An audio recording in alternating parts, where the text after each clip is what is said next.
Okay, so now we're going to begin the weapons defense portion. This is obviously a very vital and important skill set to develop. The thing I tell people is you should try to train this to be as good as possible. Never put yourself in a position to have to use it.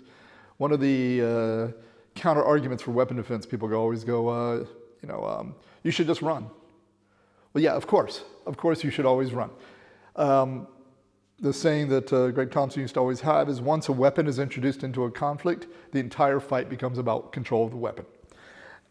So if I can get away, I obviously do, because if you and I are sparring without this, even if I'm very good, what's the chance you're occasionally going to land a punch? Pretty high, right? It's high. It's very hard. That's why you grapple, right? To take away that. If you have a knife in your hand, even if I'm very good, what's the chance I'm going to get cut? Still pretty high. Yeah. Right? So obviously any decent instructor who's teaching you to defend yourself with weapons is going to tell you to try to exit the conflict as much as possible. However, of course, there are times you can't do that, where either I'm stuck, where I can't escape, or I'm having to protect family, something along those lines. What we're going to focus on, everything is about control of the weapon. So we're not here fighting him while he has a weapon and I don't have a weapon. Okay, we need to get control of the weapon as soon as possible. And there are three kinds of weapons in general. Okay, there's a blunt weapon. This could be a stick, a hammer, anything like this. There's knives or edged weapons, swords, machetes, anything like that. And then there's projectile weapons, guns, rocks, anything like this that can be thrown at you. As with our rest of our self-defense, distance matters greatly. Okay. So, for instance, if he's very far away with this stick, I don't really have a threat unless he can get to me. However, if he has a gun, that's a different matter. With a gun, I either want him to be very, very close so I can get control of it, or I need to be very, very far away.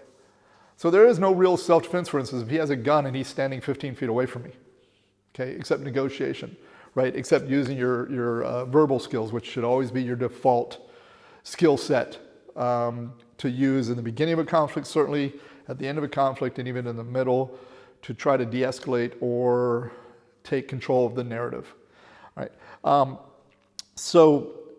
But if it does come to the physical conflict, the weapon is what we used to call force multiplier, right? So, for instance, if he hits me with a fist, that can do a lot of damage. He does that same motion with a stick, it's obviously, or a hammer, it's much, much worse, okay? So this is why I can't just sit here and box with him.